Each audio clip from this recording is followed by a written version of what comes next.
Okay, so the new iPhone 16s just came out. I got a 16 here and a 16 Pro, and in this video, let's go over the differences and which one you should buy. We're going to talk about what makes a 16 Pro better, like the screen and the cameras, what makes them similar, like the dynamic island and the new camera button, and whether it's worth it to upgrade to the 16 Pro. Okay, so first of all, let's talk about the price difference. The normal 16 starts at $800, and this guy starts at $1,000. So what do you get for the extra money? Well, the iPhone 16 has a 6.1-inch display versus the 16 Pro has a 6.3-inch display. On paper, it's only marginally larger, but to be honest, you can't really tell how much bigger it is unless you're really looking for it. Now, one thing that I have found that you can easily tell is that the Pro phones all have the 120 hertz display, whereas the baseline iPhone still only has 60. Let's talk about the cameras. iPhone 16 has two cameras. You have your normal, the main camera, and then you have the ultra wide. The main camera has a 48 megapixel sensor versus the ultra wide has a 12 megapixel sensor. However, on the Pros, you also have the main 48 megapixel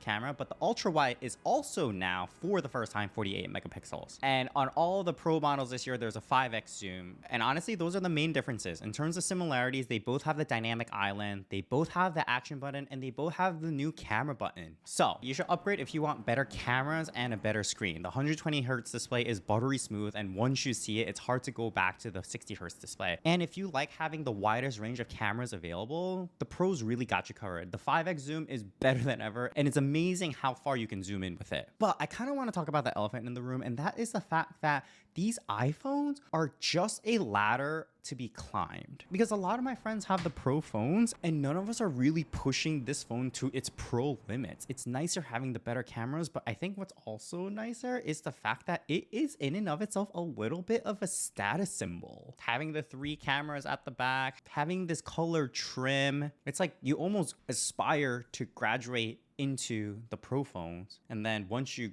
go to a Pro phone, it's hard to go back down to a baseline iPhone, even though this is still super competent. The fact that all my favorite celebrities have the Pro phone as well, it becomes an aspirational luxury device. I don't know, is that just me? And so I honestly think that if you're looking up a video like this and you have the cash to spare, it means you care enough. And if you care enough to research it, I say go for the Pro phone. Okay, let me know down in the comments whether you have any questions between the iPhone 16 and the 16 Pro. And as always, thanks for watching and see you in the next one.